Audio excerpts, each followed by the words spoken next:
Guys, একটি ফোনে 3টি প্রাইম কুলিং সিস্টেম। ইয়েস, একটি ফোনে, not PC or laptop. I think অনেক গেমারই কিন্তু বুঝে ফেলেছে আমি কোন ফোনের কথা বলছি, বিকজ এই ফোনটা টোটালি গেমারদের ড্রিম ফোন বলা যেতে পারে। কথা বলছিলাম সকল ফ্ল্যাগশিপ ফোনের গ্র্যান্ডফাদার, আই মিন পারফরমেন্সের দিক দিয়ে, রেড ম্যাজিক 11 প্রো কে নিয়ে। পারফরমেন্সের দিক থেকে এই জিনিস কিন্তু সবাই রেখে দিছে। আপনি এই ফোনে হাই গ্রাফিক্স ইন্টেন্সিভ গেমিং করেন অথবা কোনো হেভি টাস্ক, এই জিনিসকে গরম করা কিন্তু টোটালি ইম্পসিবল। বিকজ এই ডিভাইসে এক্সিস্ট করছে 3টি prime cooling system. Number 1, liquid cooling loop, I mean যেটা liquid cooling system. 2, cooling fan. এই ডিভাইসের কুলিং ফ্যান 24,000 আরপিএম এ ঘুরতে পারে, মানে প্রতি সেকেন্ডে প্রায় 400 বার, যেখানে একটা পিসির সিপিইউ এর কুলিং ফ্যান সেকেন্ডে অ্যারাউন্ড 25 বার ঘুরে। জাস্ট ইমাজিন, হিউজ একটা ডিফারেন্ট।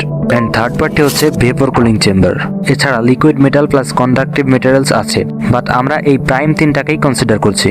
অ্যান্ড এই 3টি সিস্টেম একটা অন্যটার সাথে কানেক্টেড, আই মিন 3টার সমন্বয়ে ডিভাইসটি ঠান্ডা থাকে। এত স্ট্রং কুলিং সিস্টেম থাকার কারণেই রেড ম্যাজিক 11 প্রো তার সিপিইউ স্ন্যাপড্রাগন 8 এলিট জেন 5 থেকে সর্বোচ্চ পারফরমেন্সটা বের করে আনতে পারে।